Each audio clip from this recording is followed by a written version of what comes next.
আসসালামু আলাইকুম। সংবাদে আপনাদের সবাইকে স্বাগত জানাচ্ছি। আমি ফিরোজ তোহা। শুরুতেই আরবে কেবলস সংবাদ শিরোনাম জানিয়ে দেব এই মুহূর্তে হাতে পাওয়া সর্বশেষ গুরুত্বপূর্ণ আপডেট বাংলা সংবাদ। শুরুতেই থাকছে হেফাজতের সমাবেশে গুলি, শেখ হাসিনা সহ ৩৪ জনের বিরুদ্ধে মামলা।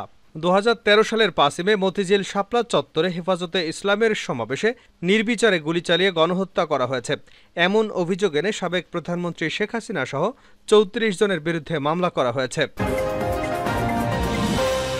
এবারে জানাবো বিলুপ্ত সংসদের এমপিদের বাসায় অভিযান পরিচালনার দাবি বিএনপি নেতা ফারুকের। বিলুপ্ত জাতীয় সংসদ সদস্যদের বাসায় হাজার হাজার কোটি টাকা রয়েছে উল্লেখ করে অবিলম্বে সেখানে অভিযান পরিচালনার দাবি জানিয়েছেন বিএনপি চেয়ারপারসনের উপদেষ্টা ও সাবেক বিরোধী দলীয় চিফ হুইপ জয়নুল আবেদিন ফারুক। জানাবো শেখ হাসিনার স্বৈরশাসন দেশের সব প্রতিষ্ঠানকে ধ্বংস করে দিয়েছে জানিয়ে অন্তর্বর্তী সরকারের প্রধান উপদেষ্টা নোবেল বিজয়ী ডক্টর মোহাম্মদ ইউনূস বলেছেন, স্বৈরাচারী সরকার মানবাধিকারের চরম লঙ্ঘন করেছে। ক্ষমতাকে চিরস্থায়ী করতে বিচার বিভাগ সহ সব প্রতিষ্ঠানকে দলীয়করণ করেছে শেখ হাসিনা। এবারে থাকছে সাগরণী হত্যাকাণ্ডের বিচার হবে তথ্য উপদেষ্টা। জুলাই গণহত্যার প্রকৃত চিত্র তুলে ধরে তদন্তে সহায়তায় গণমাধ্যমের প্রতি আহ্বান জানিয়েছেন অন্তর্বর্তী সরকারের তথ্য উপদেষ্টা নাহিদ ইসলাম। এদিকে রাজস্ব আদায়ে ন্যূনতম ব্যত্যয় হলে কঠোর ব্যবস্থা।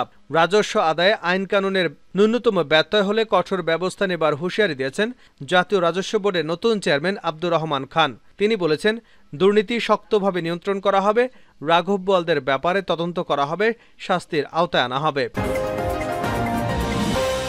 এবং সর্বশেষ জানাবো আন্তর্জাতিক সংবাদ। আলহামদুলিল্লাহ, ফিলিস্তিনের গাজা উপত্যকায় রাস্তার পাশে পুঁতে রাখা বোমা বিস্ফোরণে 2 দখলদার ইসরায়েলি সেনা নিহত হয়েছেন। গতকাল শনিবার সন্ধ্যায় মধ্য গাজার নেজ্জারিম করিডোরের পাশে ঘটনা ঘটে বলে জানিয়েছেন ইসরায়েলি প্রতিরক্ষা বাহিনী আইডিএফ। এতক্ষণ শিরোনাম শুনছিলেন, এবার বিস্তারিত। প্রিয় দর্শক, আপনি যদি এই চ্যানেলে নতুন হয়ে থাকেন, ভিডিওটি দেখতে দেখতে চ্যানেলটি সাবস্ক্রাইব করে আমাদের সঙ্গেই থাকুন। আর এই ভিডিও সম্পর্কে আপনি আপনার মূল্যবান মতামতটি কমেন্ট বক্সে জানিয়ে দিন। আর হ্যাঁ প্রিয় দর্শক, জানিয়ে দিন ভিডিওটি কোথা থেকে দেখছেন। হেফাজতের সমাবেশে গুলি, শেখ হাসিনা সহ ৩৪ জনের বিরুদ্ধে মামলা। ২০১৩ সালের ৫ মে মতিঝিলের শাপলা চত্বরে হেফাজতে ইসলামের সমাবেশে নির্বিচারে গুলি চালিয়ে গণহত্যা করা হয়েছে এমন অভিযোগ এনে সাবেক প্রধানমন্ত্রী শেখ হাসিনা সহ ৩৪ জনের বিরুদ্ধে মামলা করা হয়েছে। রোববার ঢাকার মেট্রোপলিটন ম্যাজিস্ট্রেট জাকি আল ফারাবির আদালতে বাংলাদেশ পিপলস পার্টির চেয়ারম্যান বাবুল সর্দার জাখারি এ মামলা দায়ের করেন। এ সময় আদালত বাদীর জবানবন্দি গ্রহণ করে আদেশের জন্য রেখেছেন। এ নিয়ে শেখ হাসিনার বিরুদ্ধে 11টি মামলা হয়েছে, যার মধ্যে 8টি হত্যা, 1টি অপহরণ, 2টি মানবতা বিরোধী অপরাধ ও গণহত্যার অভিযোগ রয়েছে। প্রসঙ্গত, ইসলামের বিরুদ্ধে বিদ্বেষ ছড়ানোর প্রতিবাদে ২০১৩ সালের ৫ মে মতিঝিলের শাপলা চত্বরে হেফাজত ইসলাম সমাবেশ ডাকে। পরে তারা সেখানে অবস্থানের ঘোষণা দেন। রাতে অভিযান চালিয়ে তাদের ছত্রভঙ্গ করে দেওয়া হয়। ওই রাতে নৃশংসতার অভিযানে বহু লোককে হত্যার অভিযোগ করে হেফাজত। মানবাধিকার সংগঠন অধিকারের ভাষ্যমতে ৬১ জন লোক সেদিন মারা যায়। যদিও সেই প্রতিবেদনের কারণে অধিকারের সম্পাদক আদিলুর রহমান খানকে 2 বছর কারাদণ্ড দেন সাইবার ট্রাইব্যুনাল। আদিলুর রহমান খান বর্তমানে অন্তর্বর্তী সরকারের একজন উপদেষ্টা। উল্লেখ্য, গত ৫ই অগাস্ট ছাত্র জনতার গণঅভ্যুত্থানের মুখে পদত্যাগ করে দেশ ছেড়ে পালিয়ে যান শেখ হাসিনা।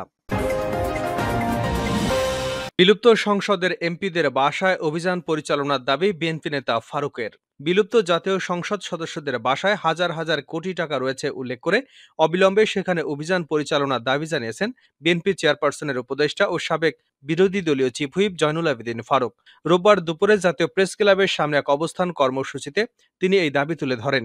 বিএনপির এই নেতা বলেন, যেসব সংসদ সদস্য অনির্বাচিত, যারা হাজার হাজার কোটি টাকা লুট করে বাংলাদেশের বিদ্যুৎ খাতে দুর্নীতি করেছে, সড়ক জনপথ বিভাগে দুর্নীতি করেছে, যারা বিচার বিভাগে আইনের শাসন প্রতিষ্ঠা করবার সুযোগ দেয়নি, সেসব অনির্বাচিত সংসদ সদস্যদের কিছু আনাগোনা জনগণ দেখতে পেরেছে। অন্তর্বর্তীকালীন সরকারের স্বরাষ্ট্র উপদেষ্টার কাছে একজন নির্যাতিত রাজনৈতিক কর্মী হিসেবে দাবি করব, আইন নিজের হাতে আমরা তুলে নেব না। আমার নেতা তারেক রহমান বলেছেন, অবিলম্বে তাদের গ্রেপ্তার করুন। গত 7ই জানুয়ারির ভোটবিহীন ডামি নির্বাচনে 300 এমপির বাসায় হাজার হাজার টাকার ডলার পাবেন। তল্লাশি করেন, তদন্ত শুরু করেন, সব বেরিয়ে পড়বে। আপনাদেরকে সহযোগিতা করবার জন্য আমরা প্রস্তুত। আওয়ামী সরকারের হাতে নির্মমভাবে নির্যাতনের শিকার হওয়ার কথা উল্লেখ করে জয়নুল আবেদিন ফারুক বলেন, জীবনের বিনিময়ে হলেও 16 বছর অত্যাচারিত হয়েছে, আর অত্যাচারিত হতে চায় না।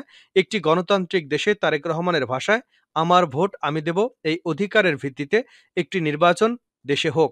সেই নির্বাচনের মাধ্যমে দেশের মানুষ তাদের অধিকার ফিরে পাবে, আর কাউকে রাস্তায় নেমে আসতে হবে না। ফারুক বলেন, শেখ হাসিনা ইতিহাস পড়ে দেখেননি। তিনি বলেছিলেন পৃথিবীর কোনো শক্তি নেই তাকে সরাতে পারে, কিন্তু ইতিহাসে নির্মম পরিহাস। আবু সাইদ মুগ্ধের রক্তের বিনিময়ে যে আন্দোলন ঢাকার বুকে হয়েছে, সেই আন্দোলনের মুখে শেখ হাসিনাকে চুরি করে পালিয়ে যেতে বাধ্য হয়েছে।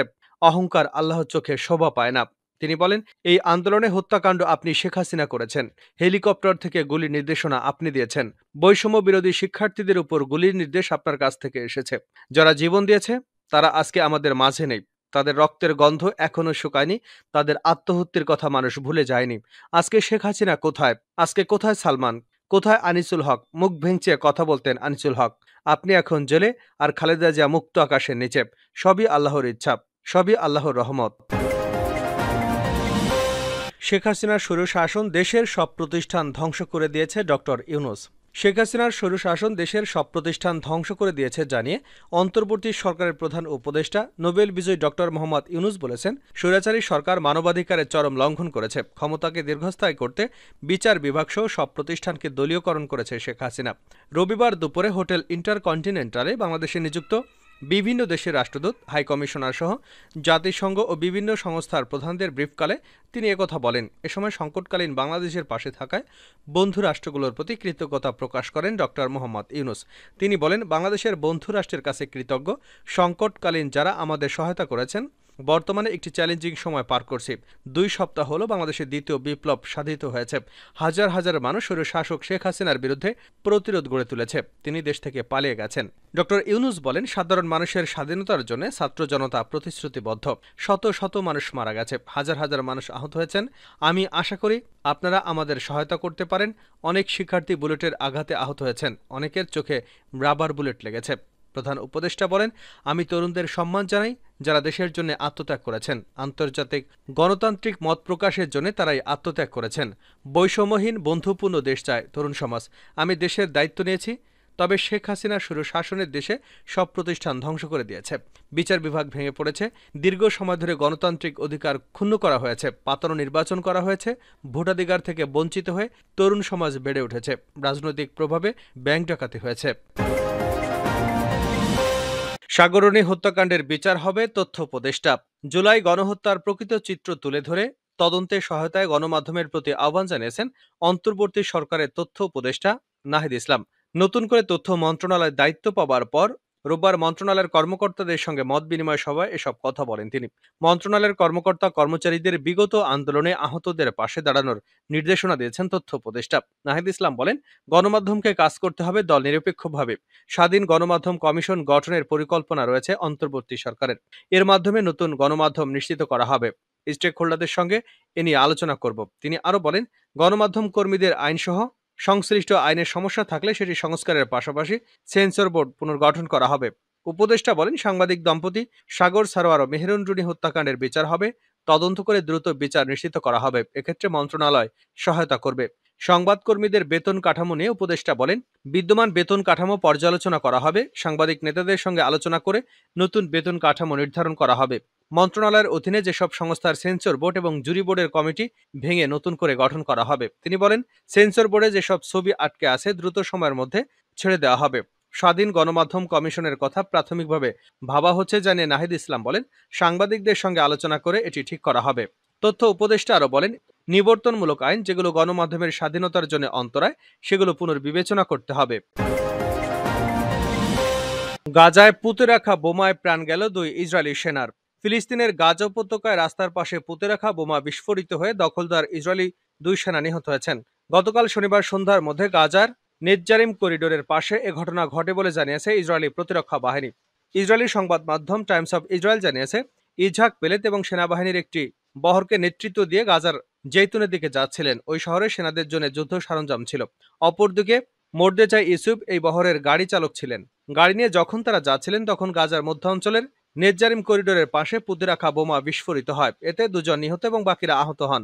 ইসরায়েলি প্রতিরক্ষা বাহিনী জানিয়েছে, হামাসের যেই যোদ্ধা বোমাটি পুঁতে রেখেছিলেন তিনি ইসরায়েলি সেনাদের লক্ষ্য করে গুলিও ছোড়েন। সফলভাবে বোমার বিস্ফোরণ এবং গুলি ছুড়ে সেখান থেকে নিরাপদে সরে যান এই হামাস সদস্য। গতকাল শনিবার এই 2 জনের মৃত্যুর মাধ্যমে গাজার স্থল হামলা চালানোর পর দখলদার ইসরায়েলি সেনাদের মৃত্যুর সংখ্যা চলে এসে পৌঁছেছে।